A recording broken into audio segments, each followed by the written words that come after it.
Assalamualaikum warahmatullahi wabarakatuh. Salam sejahtera untuk kita semua, rekan-rekan CPL dimanapun berada. Bagaimana kabarnya setelah sekian lama ya kita tak berjumpa? Ya emang nggak pernah berjumpa ya. Bagaimana kabarnya? Semoga dalam keadaan sehat walafiat teman-teman semuanya. Saya baru bisa mengupdate lagi ya. Untuk kedepannya insya Allah kita akan sering berdiskusi teman-teman semuanya selagi masih dalam kapasitas saya seperti itu. Saya coba untuk aktif lagi, saya coba untuk memberikan ya bercerita mengenai kepemiluan dan demokrasi teman-teman semuanya. Baik rekan-rekan semuanya, pada kesempatan kali ini saya coba untuk membahas mengenai tahapan pendaftaran pencalonan DPD ya, pencalonan perseorangan. Perlu kita ketahui bersama pada tahapan tersebut itu sudah memasuki ke subtahapan Vermin ya. Sekarang yang sedang jalan itu adalah subtahapan Vermin, verifikasi administrasi. Perbaikan kedua teman-teman semuanya. Kemudian setelah itu maka dilanjut dengan adanya verifikasi faktual ya. Sehingga perlu adanya kita bercerita lah, kita berdiskusi terkait dengan teknis pelaksanaan verfak kedua itu seperti apa. Seperti itu ya teman-teman semuanya. Nah, dalam kesempatan kali ini saya coba untuk membagi terkait dua pembahasan mengenai verifikasi faktual kedua ya. Ini terkait yang pertamanya, nanti akan saya coba upload lagi terkait dengan verfak yang keduanya. Itu mengenai pekerjaan khususnya ya.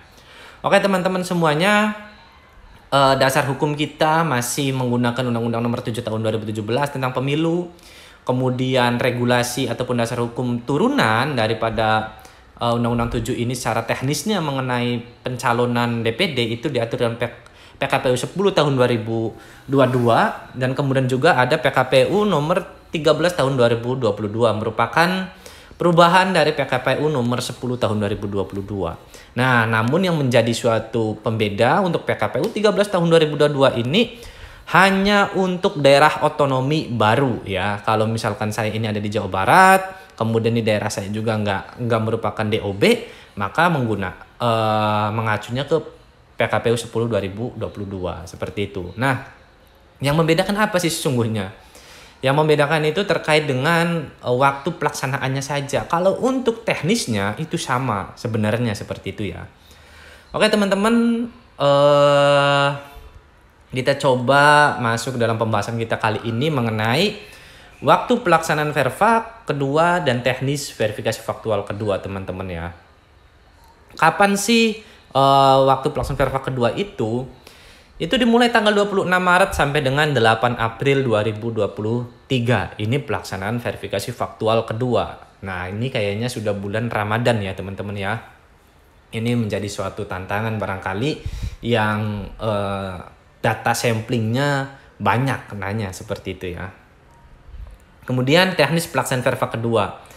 Nah, secara normatifnya, secara klausalnya, secara frasanya ya, verfak kedua ini sama dengan verfak ke-1 ya. Karena apa?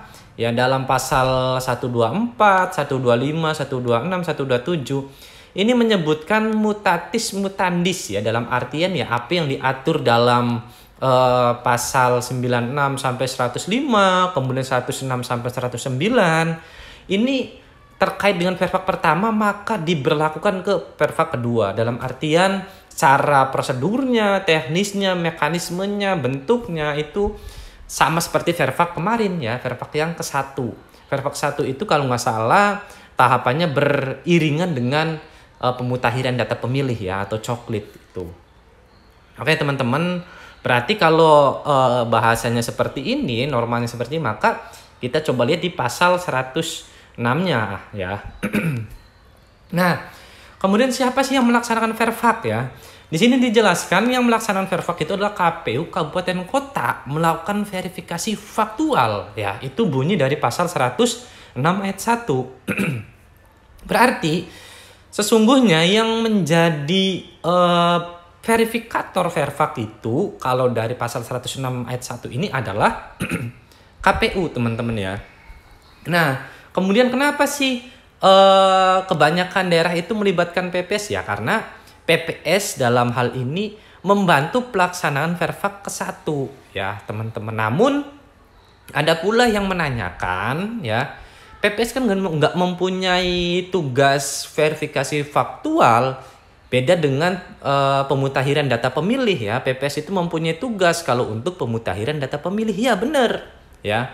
Namun kita juga perlu mengetahui bahwasannya PPS itu mempunyai tugas selain ya, sesuai dengan peraturan perundang-undangan. Nah itu payung hukum cantolan ya, bahasanya cantolan entah apa atau dasar untuk PPS itu diberikan tugas melaksanakan Verfak. Jadi seperti itu.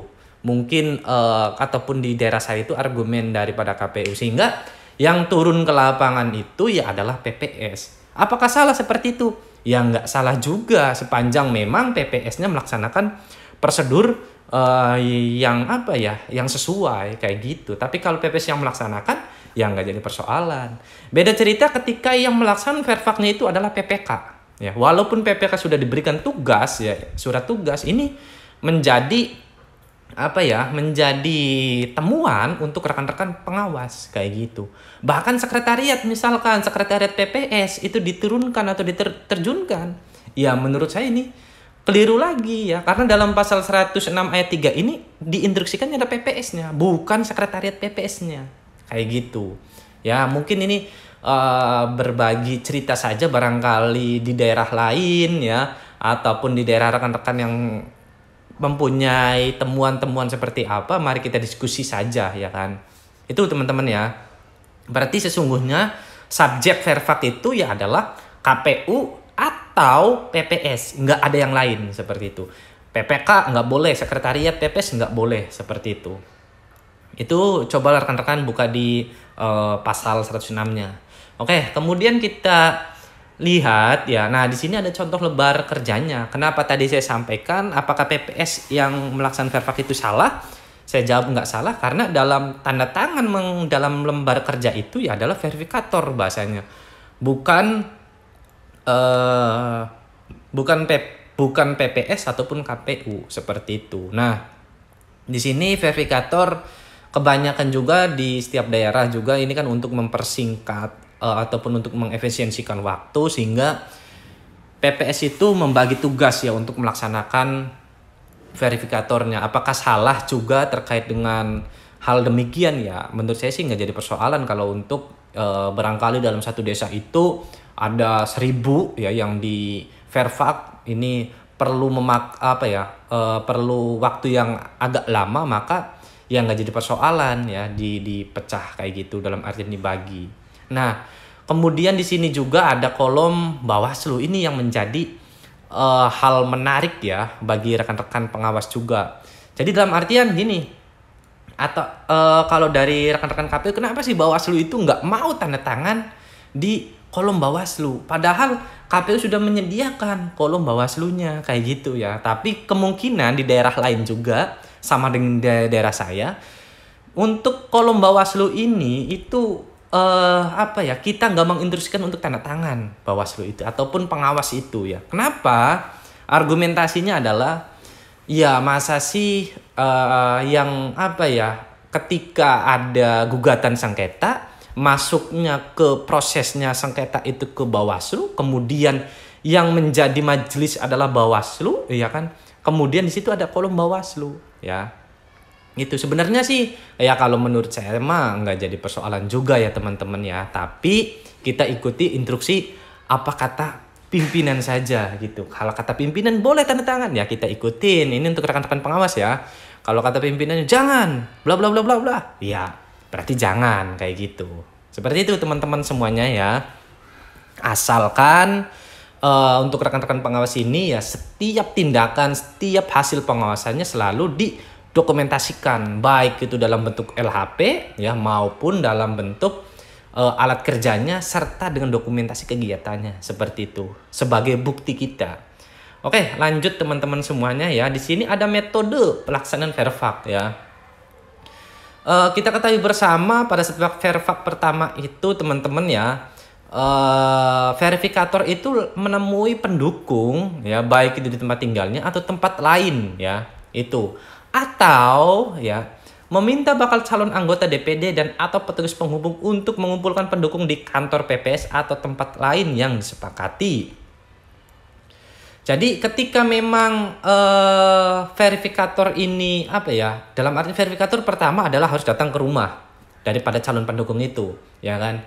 Kalau nggak datang ke rumah bisa juga ya, silakan dikumpulkan di sekretariat PPS kayak gitu, baik itu melalui LO-nya ataupun langsung bakal calonnya, itu nggak jadi persoalan juga. Itu masih dalam metode apa tuh, dalam bentuk verifikator secara langsung kayak gitu ya. Kemudian bagaimana ketika memang pendukung itu tidak ada di rumah, maka dalam pasal 107 juga itu dijelaskan bisa melakukan panggilan video ya, panggilan video ataupun intinya panggilan video lah ya, video call kayak gitu dalam waktu seketika. Nah, di sini juga menjadi suatu apa ya, masih simpang siurnya di rekan-rekan lapangan itu.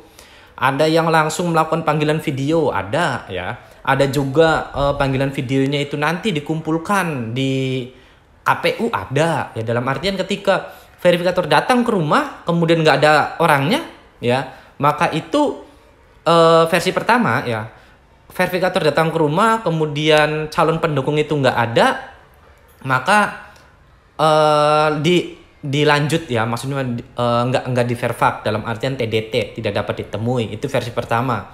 Versi keduanya itu verifikator datang ke rumah kemudian nggak ada pendukung yang bersangkutan dan kemudian bisa di video call, maka langsung di video call ya. Kenapa? Karena dalam itu, dalam klausalnya ada waktu seketika. Jadi asumsinya ya itu bisa langsung di video call kayak gitu. Kemudian bisa juga nanti video rekaman ya. Video rekaman ini biasanya itu dikumpulkan di kantor KPU kayak gitu. Jadi silakan LO ataupun bakal calon itu mengumpulkan video rekaman kemudian diserahkan KPU untuk dicek identitas dan kebenaran dukungannya, seperti itu. Nah, jadi terkait dengan metode ini gimana sih yang benarnya ataupun gimana sih apa ya yang sesuainya? Pada prinsipnya sih secara apa ya, kalau kita lihat di pasal 107 ini, yang pertama ya verifikator datang ke rumah ya kan. Kalau nggak ada ya dalam pasal 107 juga itu dijelaskan ya bisa melakukan langsung video call kayak gitu. Tapi kalau untuk video rekaman itu beda lagi ya, dalam artian karena di sini ada waktu seketika, itu ya bisa langsung di video call kayak gitu. Namun biasanya setiap KPU kabupaten kota juga mempunyai kebijakan masing-masing ya, apakah nanti dikumpulkan TDT-nya ya atau gimana. Yang penting intinya metodenya itu adalah 3 ya. Langsung ke rumah, kemudian panggilan video atau video rekaman, udah itu ya. Nggak ada metode lain ya, seperti itu. Kita juga nggak mungkin ya ketika pendukung itu nggak ada di rumah kemudian kita mencari orang itu ya kan, misalkan ada di sawah bekerja dan sebagainya, kita cari ke tempat itu kayaknya nggak apa ya, intinya kita efisiensi waktu lah kayak gitu. Kemudian kita coba lihat ini alur ya, alur metode pelaksanaan verfak yang saya coba resume teman-teman semuanya. Itu langsung ya, langsung itu di rumah atau tempat lain atau dikumpulkan ya. Tidak langsung itu panggilan video atau rekaman video tadi ya. Harusnya ini juga saya coba dijabarkan lagi ya, dalam artian langsung itu misalkan di rumah atau tempat lain, dalam artian ketika ditemui, bagaimana ketika tidak dapat ditemui itu bagaimana. Cuman pada prinsipnya tadi apa yang saya sampaikan kayak gitu ya. Intinya setiap daerah itu mempunyai kebijakan yang berbeda, mempunyai timeline masing-masing.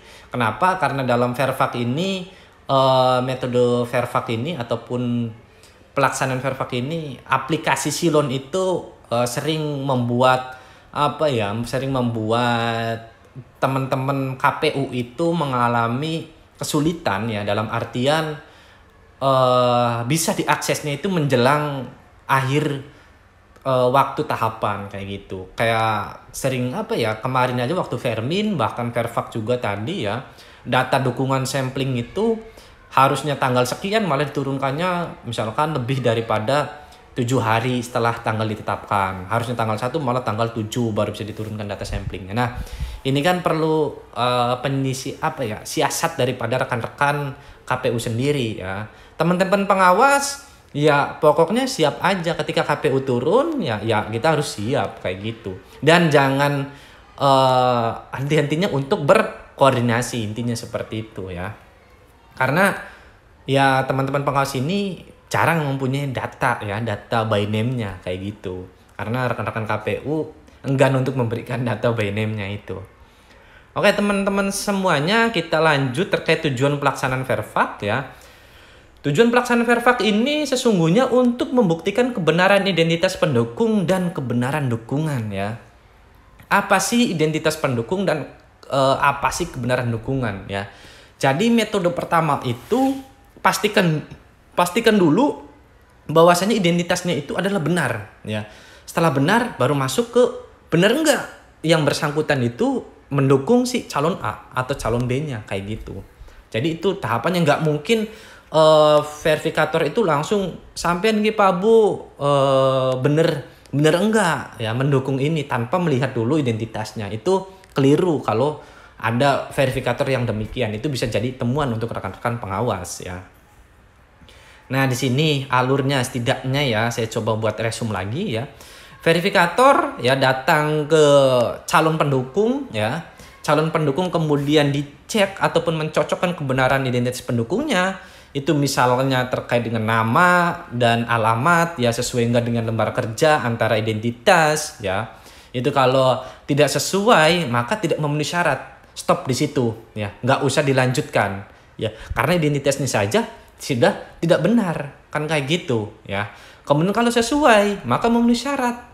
Kalau sesuai memenuhi syarat maka dilanjutkan terkait dengan kebenaran dukungan pendukung kayak gitu. Nah, setelah tadi dicek ya Bapak Ibu itu identitasnya sesuai dengan lembar kerja, memenuhi syarat, kemudian dicek juga, ditanyakan kebenarannya, benar enggak mendukung si A atau si B kayak gitu. Kalau benar mendukung maka memenuhi syarat, kalau tidak mendukung maka tidak memenuhi syarat. Seperti itu teman-teman ya. Nah, harusnya di sini juga kita bahas mengenai identitas ya. Identitas pendukung juga ini perlu adanya lebih lanjut mengenai pekerjaan ya. Pekerjaan ini apakah ASN, TNI Polri dan sebagainya. Kemudian statusnya bagaimana. Nah, untuk pembahasan itu kita akan coba bahas di video selanjutnya teman-teman ya. Oke, lanjut di sini mengenai saya juga bikin resume lagi ini teman-teman semuanya. Verfak yang mencocokkan identitas pendukung ya. Ketika sesuai antara nama dan alamat dengan lembar kerja dan identitas maka memenuhi syarat. Kalau tidak sesuai maka tidak memenuhi syarat kayak gitu. Kemudian ada pendukung meninggal dunia sebelum tanggal 16 Desember. Itu berarti TMS, tidak memenuhi syarat. Kalau pendukung meninggal dunianya setelah tanggal 16 Desember maka memenuhi syarat ya. Ada calon pendukung meninggalnya bulan November 2022. Ya, berarti maksudnya apa? Tidak memenuhi syarat dong, karena sebelum penyerahan itu udah meninggal, ya kan. Kemudian kalau ada pendukung yang meninggal di bulan Januari 2023, maka itu adalah memenuhi syarat. Itu teman-teman semuanya, mungkin rekan-rekan juga udah banyak yang mengetahui ya terkait dengan hal ini. Kemudian kebenaran dukungan pendukung ini teman-teman semuanya ya. Kalau mendukung ya berarti memenuhi syarat, tidak mendukung ya tidak memenuhi syarat. Namun tadi secara skemanya pastikan dulu identitasnya benar. Kalau benar maka bisa dilanjutkan menanyakan mendukung atau tidak. Tapi kalau identitasnya salah, identitasnya tidak sesuai maka stop di situ. Kalau menurut saya ya, persepsinya saya. Ya karena identitasnya udah salah ya ngapain ditanyain, ya kan? Kan kayak gitu. Berarti kan ini ada bisa jadi manipulasi data ya kan, ataupun juga terkait dengan bisa jadi perubahan data juga. Tapi kan bagi calon itu ya harus data update yang dikumpulkan kayak gitu bagi operator ataupun calon itu teman-teman semuanya ya. Nah kemudian perlukah adanya saksi ya, ini menjadi suatu perbincangan juga di daerah saya kemarin ya. Nah gini teman-teman ya, saksi itu diperlukan 3 hal ya, untuk 3 hal. Pertama, bagi pendukung yang tidak memberikan dukungan ya. Pendukung yang tidak memberikan dukungan itu harus adanya saksi ya kan. Kemudian kedua, Bagi pendukung yang meninggal, baik itu sebelum ataupun setelah penyerahan, ataupun baik meninggalnya sebelum 16 Desember atau setelah 16 Desember, itu perlu adanya saksi ya. Kemudian bagi pendukung yang tidak dapat ditemui, itu harus adanya saksi. Nah, itu ya. Kemudian siapa sih yang bisa menjadi saksi? Yang menjadi saksi itu harus dari pihak keluarga atau masyarakat setempat atau tetangga ya. Itu yang menjadi saksi, orang lain nggak boleh ya kan, bukan tetangganya menjadi saksi nggak boleh, orang lewat ya itu menjadi saksi itu nggak bisa, harus pihak keluarga atau masyarakat setempat tetangganya. Nah, namun dalam hal ini saya memberikan statement ya, bahwasanya kehadiran saksi itu tidak diwajibkan, menyesuaikan dengan keadaan lapangan saja ya, kondisi di lapangan itu gimana. Misalnya calon pendukung itu rumahnya di tengah-tengah pekarangan ya, jauh dari penduduk ya kan. Kemudian nggak ada orang di situ ya kan. Misalkan orang itu pendukung itu ditemui, kemudian dia menyatakan tidak mendukung, tapi nggak ada tetangga, nggak ada rumah di sekitarnya ya. Apalagi orang lewat nggak ada ya kan. Masa kita mencari saksi ya kan, sedangkan saksi juga harus yang mengetahui kalau yang bersangkutan itu tidak mendukung ya kan. Kalau yang bersangkutan itu memang meninggal, harus mengetahui secara langsung saksi itu ya. Sehingga menurut saya, hemat saya ya, terkait dengan hal demikian, saksi itu ya bisa nggak diwajibkan ataupun nggak apa-apa nggak ada saksi juga, kalau memang kondisi di lapangannya itu memang nggak ada kayak gitu, nggak ada orang, nggak ada pihak keluarganya dan sebagainya. Jangan habis waktu untuk mencari saksi seperti itu. Mungkin itu saja yang bisa saya sampaikan teman-teman ya. Semoga bermanfaat. Kurang dan lebihnya saya mohon maaf. Tentu kesalahan, kekurangan ya, itu datangnya dari saya. Kebenaran hanya datangnya dari Tuhan yang Maha Kuasa. Ya, saya butuh masukan ya, diskusi, sharing pendapat terkait Perfak ini dengan rekan-rekan semuanya. Baik itu disampaikan melalui WhatsApp group maupun disampaikan melalui komentar ya. Pada prinsipnya kita sama-sama belajar teman-teman semuanya ya. Kita berdiri sama tinggi ya, duduk sama rendah teman-teman, seperti itu. Terakhir, jangan lupa subscribe channel ini, Carto Politika and Law, agar saya mulai beraktivitas lagi ini, mulai aktif lagi untuk ya bercerita, berdongeng ya terkait dengan kepemiluan ini. Oke, sekian dari saya dan terima kasih. Saya akhiri. Wallahul muwaffiq ila thoriq. Wassalamualaikum warahmatullahi wabarakatuh.